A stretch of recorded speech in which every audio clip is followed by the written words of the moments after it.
So hi అండి, అందరికీ నమస్తే. జై బలో గణేష్ మహారాజ్ కి జై. Welcome to Konangi entertainments. నేను మీ ఖతర్నాక్ కవిత. మరి ఈ రోజు నాగోల్లో ఉన్నటువంటి రాహుల్ కళాకార్ దగ్గరికి అయితే వచ్చేసామండి. మన నాగోల్లో పిల్లర్ నెంబర్ 820 అన్నమాట. మరి వినాయక చవితి వచ్చేస్తుంది కదా, ఇంకో కొన్ని నెలలే ఉంది కాబట్టి వినాయకుల ఐడల్స్ ఎలా తయారు చేస్తున్నారు ఏంటి అనేది ఇక్కడ చూడడానికి వచ్చాము. లాస్ట్ వీడియోలో ఒక దగ్గరికి వెళ్ళాము, ఈసారి రాహుల్ కళాకార్ దగ్గరికి వచ్చాము. అండ్ ఇంకొక విషయం ఏంటంటే, నాగోల్లో వినాయకుల ఐడల్స్ తయారు చేయడం స్టార్ట్ చేసిందే రాహుల్ కళాకార్ అన్నమాట. వీళ్ళు మరి ఈ ఇయర్ అంటే 2024లో ఎలాంటి మోడల్స్ తీసుకొస్తున్నారు, వినాయకుడిని డిఫరెంట్ మోడల్స్ మరి ఈసారి ఎలా తయారు చేస్తున్నారు ఏంటి అని మనం లోపలికి వెళ్ళి వాళ్ళ ద్వారా మాట్లాడి ఏం మోడల్స్ వచ్చాయో చూద్దాం రండి.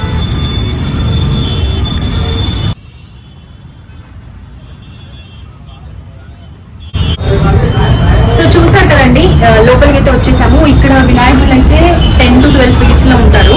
సో నాకు ఇక్కడ వినాయకులు చూస్తుంటే నిజంగా ఏం మాట్లాడాలో అర్థం కావట్లేదు. ఒక్క మాటలో చెప్పాలంటే ఇది మినీ ధూల్పేట్. నాగోల్లో ఎన్నో కళాకారులు ఎన్నో ఆడుతున్నాయి కదా. సో మనకి ధూల్పేట్లో ఎక్కడ చూసినా వినాయకులు తయారు చేసే ఉంటాయి. ఇది ఏంటంటే నాగోల్ మినీ ధూల్పేట్ అన్నమాట. సో ఒకసారి చూడండి, వినాయకుల విగ్రహాలు ఎంత అద్భుతంగా సృష్టించారు. ఇదైతే రాహుల్ కళాకారు వల్ల ఓన్ డిజైన్ అన్నమాట. ఇక్కడ ఈ వినాయకుడిని చూసినట్లయితే మనకి ఆల్రెడీ మనకి బొజ్జ వినాయకుడు ఇక్కడ ఉన్నారు. అక్కడ పైన లెఫ్ట్ అండ్ రైట్, కిరీటం పైన లెఫ్ట్ అండ్ రైట్ కూడా ఇద్దరు బుల్లి వినాయకులు ఉన్నారు. చూసారు కదా, మరి బుల్లి వినాయకులు ఒక పెద్ద బొజ్జ గడపై పక్కకి లెఫ్ట్ రైట్ కూర్చొని మంచిగా మన శివయ్య ఆకారంలో ఉన్నారు, పైన లింగాకారం. సో మరి గణపయ్య శివయ్యకి ఇలా ఏదో చేస్తున్నట్టు. అండ్ ఇలా చెవు దగ్గరికి వచ్చామంటే చెవు దగ్గర కూడా చిన్న గణపయ్య ఉన్నారు. సో ఇదైతే ఈ ఐడల్ ని చూస్తే మనకి ఎక్కడ చూసినా వినాయకులే. ఒక బొజ్జ గణపయ్యకి చాలా చిన్న వినాయకులని పెట్టారన్నమాట. సో చూడటానికి కూడా చాలా అందంగా ఉంది. సో మనం పైన అండ్ చెవు దగ్గర చూసి కిందకి వచ్చినట్లయితే బొజ్జ వినాయకుడి పక్కన ఇంకొక ఇద్దరు బుల్లి వినాయకులు కూడా వచ్చారు కింద పైన. సో ఈ విగ్రహంలో మొత్తానికి మనకి బొజ్జ వినాయకుడి చుట్టూ బుల్లి వినాయకులు అయితే చాలా అద్భుతంగా పెట్టారన్నమాట. ఇంకా చూడడానికి కూడా చాలా చక్కగా ఉన్నారు. అండ్ అక్కడ చూసినట్లయితే వినాయకుడి చేతి దగ్గర శివుడు ఉన్నారు. ఇక్కడ సృష్టించిన వీళ్ళు చేసిన క్రియేటివిటీ ఎలా ఉందంటే, పైన గణపయ్య పైన శివలింగం, అటు ఇటు చిన్న బుల్లి వినాయకులు, అండ్ చేతి కిందకు వచ్చేస్తే చేతిలో ఆయన శివయ్య రూపం. అండ్ ఇంకా కిందికి వస్తే ఇద్దరు వినాయకులు అటు ఇటు కూర్చొని ఉన్నారు పైన. అండ్ ఆ చెవు దగ్గర కూడా అటు ఇటు చెవుల సైడ్ కూడా వినాయకులు ఉన్నారు. సో మొత్తానికి ఈ వినాయకుడిని చూస్తే మీకేమనిపిస్తుందో కింద కామెంట్లలో నాకైతే అసలు చూడడానికి ఈ రెండు కళ్ళు సరిపోవట్లేదు. సో ఇది ఒక మోడల్ అన్నమాట. అండ్ మనం లెఫ్ట్ సైడ్ చూసినట్లయితే సేమ్, కాకపోతే అక్కడ మనకి బుల్లి వినాయకులు ఉన్నారు చుట్టూ, బొజ్జ వినాయకుడు చుట్టూ. ఇక్కడ ఏంటి అంటే నాకు తెలిసి ఇది ఒక 15 feet అలా ఉంటుంది అనుకుంటున్నాను నేను, 12 to 15 feet. సో ఈ వినాయకుడు మధ్యలో బొజ్జ వినాయకుడు ఉన్నారండి. సో అటువైపు చూసినట్లయితే శివయ్య, మెడలు పాము, లింగం,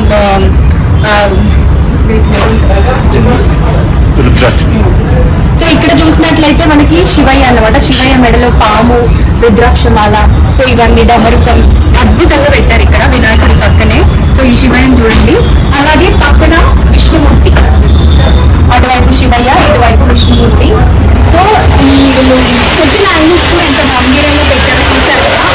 సో ఈ వినాయకుడి దగ్గర కింద చూసినట్లయితే ఎలిఫెంట్ వచ్చే డిజైన్.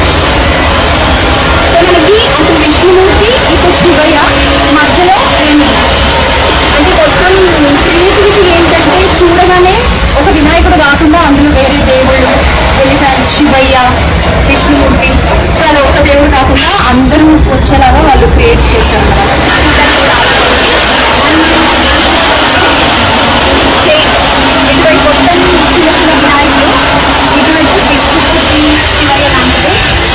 చూసారు కదండి, అంటే ఒక రకమైన వినాయకుడు చాలా మంది తీసుకుంటారు కాబట్టి ఒకే మోడల్లో ఒక 10 to 20 రెడీ చేసి పెడుతున్నారు.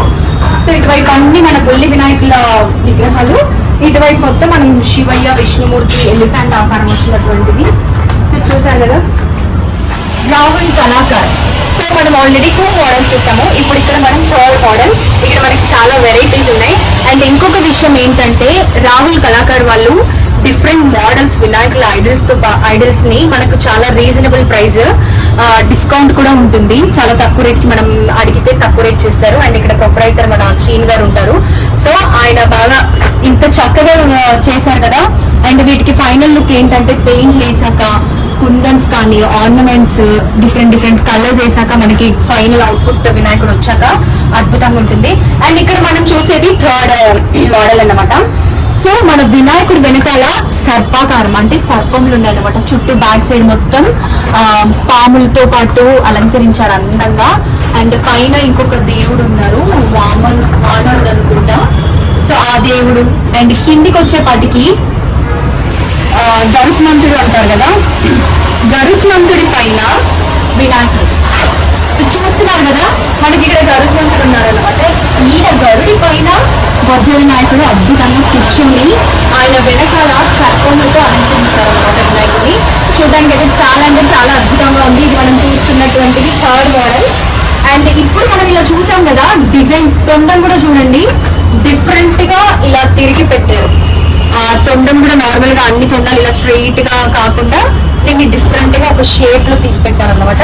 అండ్ ఈ తొండం పైన ఉన్న డిజైన్ చూసినట్లయితే మనం కలర్స్ వేసాక చూడాలి. వాటికి కుందన్స్ డిఫరెంట్ కలర్స్, చమ్కీస్ ఇవన్నీ పెట్టినాక మనకి ఫైనల్ గా వినాయకుడు అయితే చాలా అద్భుతంగా అందంగా కనిపిస్తాడు అనమాట మన బొజ్జ వినాయకుడు.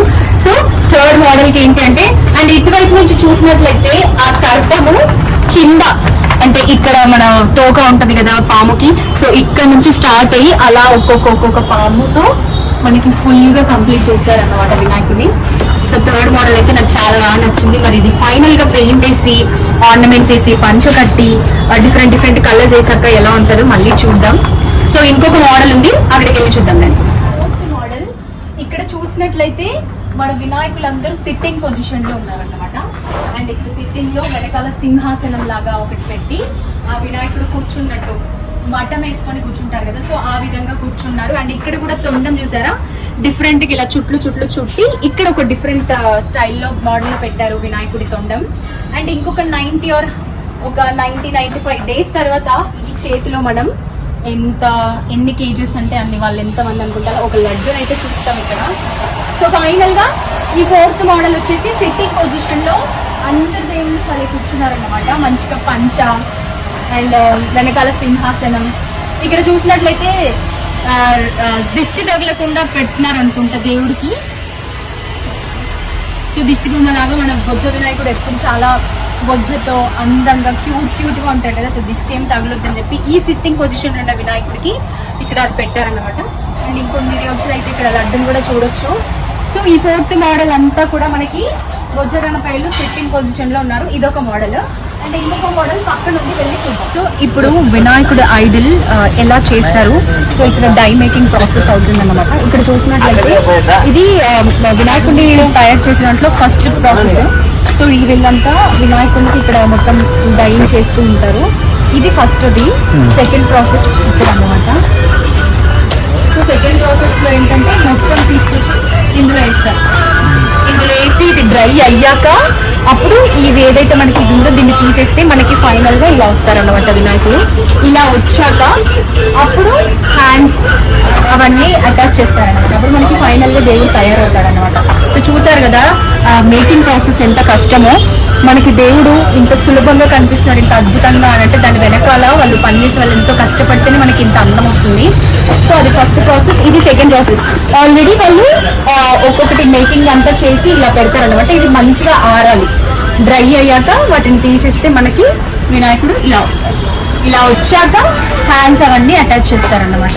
ఆ తర్వాత మనకి వినాయకుడు రెడీ అయ్యాక అప్పుడు కలర్స్, కుందన్స్, పంచ ఇవన్నీ చేసి మనకి ఫైనల్ గా దేవుని రెడీ చేసిస్తారు. ఇంకొక మోడల్, అండ్ అది ఏంటంటే చూడగానే షాక్ అవుతారు. అయోధ్యలో నరేంద్ర మోడీ గారు ఒక అద్భుతాన్ని సృష్టిస్తే ఇక్కడ మన రాహుల్ కళాకార్ వాళ్ళు ఇంకొక అద్భుతం సృష్టించారు.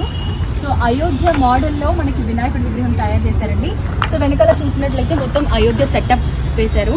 అండ్ అక్కడ ముందు వినాయకుడి పక్కన రాముడు అన్నమాట. సో చూసారు కదా అయోధ్యని ఎంత అద్భుతంగా క్రియేట్ చేసి వీళ్ళు వినాయకుడిని తయారు చేశారో.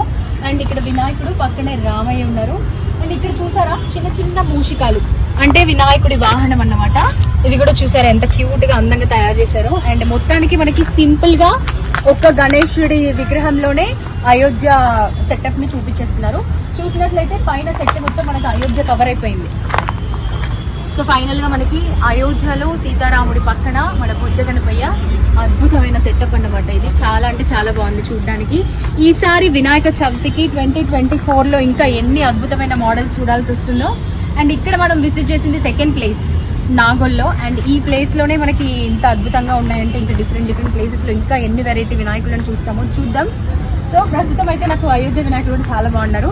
అండ్ అక్కడ ఇంకొక వెరైటీ మోడల్ ఉంది, అది కూడా చూద్దాం రండి. ఇక్కడ చూసినట్లయితే ముంబై స్టైల్. ఇప్పటి వరకు మనం చూసాం రాహుల్ కళాకార్ వాళ్ళ ఓన్ డిజైన్ వినాయకులను చూసాము. అండ్ ఇదైతే ముంబై స్టైల్ అన్నమాట. వాళ్ళు ముంబై నుంచి ఈ డిజైన్ ఇక్కడ తీసుకురావడం జరిగింది. సో చూసినట్లయితే ఇది 10 to 15 feet లో ఉంటుంది ఈ వినాయకుడి విగ్రహం. అండ్ ఇక్కడ మొత్తం కూడా మనం ఇక్కడ నుంచి అక్కడి వరకు చూసినట్లయితే ఇవన్నీ కూడా ముంబై స్టైల్ విగ్రహాలే అన్నమాట. మొత్తానికి ఇక్కడ మనకి ఆల్మోస్ట్ అన్ని మోడల్స్ ఉన్నాయి. ముంబై స్టైల్, అయోధ్య రామయ్య అద్భుతమైన బొజ్జ గణపయ్య అయోధ్యలో. అండ్ ఇవన్నీ కూడా ముంబై స్టైల్ వినాయకుడు అనమాట. సో చూసాం కదండి మనం ఇక్కడ ఎన్నో వెరైటీ వినాయకుడిని చూసాము. సో ఇంత చక్కటి వినాయకుని ఐడల్స్ తయారు చేసినటువంటి వాళ్ళు రాహుల్ కళాకార్. అండ్ మీ అందరికీ కూడా వినాయకుడిని తక్కువ రేట్కి కూడా ఇస్తారు. అండ్ రీజనబుల్ ప్రైజెస్ ఉంటాయి. అండ్ మనకి మొత్తం కూడా అయిపోయాక వినాయకుడి అవుట్పుట్ మొత్తం అయిపోయాక కూడా కలర్స్తో చూసినట్లయితే ఇంకా అద్భుతంగా ఉంటాయి వినాయకుడి ఐడల్స్. సో ఇది ఇంకొక వెరైటీ, ఇది కూడా ముంబై స్టైల్. వినాయకుడు అద్భుతంగా నిల్చొని అంటే కూర్చొని ఒక గంభీర ఆకారంలో కూర్చొని వెనకాల పెద్ద సింహాసనం కూర్చొని పొజిషన్ లో ఇచ్చారనమాట. కింద కొన్ని పీఠాలతో పాటు ఉన్నారు వినాయకుడు. అండ్ ఇంకా ఇది మొత్తం మనకి చూడడానికి ఇంత సింపుల్ గా కనిపిస్తుంది కానీ మొత్తం కలర్స్ వేసాక పంచగడ్డాక కుందన్స్ ఆర్నమెంట్స్ అన్ని వేసాక అసలు మాటలు రావన్నమాట. మనకి ప్లెయిన్ గా చూసినప్పుడే అసలు చూడడానికి 2 కళ్ళు సరిపోతుంది పెయింట్ వేసినందుకు. సో ఇప్పుడు మనం మొత్తం అయిపోయాకైతే చాలా బాగుంటుంది. సో అడ్రస్ అయితే మళ్ళీ చెప్తున్నానండి. ఈ రాహుల్ కళాకార్ వాళ్ళ అడ్రస్ నాగోల్ మెట్రో దగ్గర pillar number 820 Rahul Kalakar opposite లోనే ఉంటుంది. సో ఇక్కడికి వచ్చి మీరు చాలా వెరైటీస్ ఇంకా తయారు చేస్తున్నారు. నేను ఇక్కడికి వచ్చినప్పటికీ కొన్ని ఇప్పుడు మేము చూపించిన మోడల్సే ఉన్నాయి. వాళ్ళు ఇంకా వేరే మోడల్స్ కూడా తయారు చేస్తున్నారు. మీకు ఏదైనా ఇంట్రెస్ట్ ఉంటే నాగోల్ దగ్గర పిల్లర్ నెంబర్ 820కి ఎదురుగా రాహుల్ కళాకార్. అని చెప్పాను కదా, నాగోల్లో మొట్టమొదటిగా స్టార్ట్ చేసింది వీళ్ళే అన్నమాట వినాయక విగ్రహాలు తయారు చేయడం. వీళ్ళ తర్వాతే మనకి వేరే వాళ్ళందరూ కూడా వచ్చారు. వినాయకుడు సిట్టింగ్ పొజిషన్ లో ఉండి ఆయనకి left side and right side సింహాలు ఉన్నాయండి. సో సింహాలు ఎంత గంభీరంగా ఉన్నాయో చూసారా. అంత గంభీరంగా ఉన్నా కూడా వినాయకుడి పక్కన కూర్చున్నారు కాబట్టి లుక్ డిఫరెంట్ గా ఉంది. మనకైతే మొత్తానికి చూసినట్లయితే ఇది ఇంకొక మోడల్ అన్నమాట. సిట్టింగ్ పొజిషన్ లో 2 సింహాల మధ్యలో మన బొజ్జ గణపయ్య ఉన్నారు. ఇది కూడా ఇంకొక మోడల్. అండ్ చూసినట్లయితే సేమ్ వాళ్ళదే రాహుల్ కళాకార్ వాళ్ళ ఓన్ డిజైన్ అన్నమాట. సో టాప్ సిట్టింగ్ లో ఉన్నారు ఇక్కడ గణపయ్య.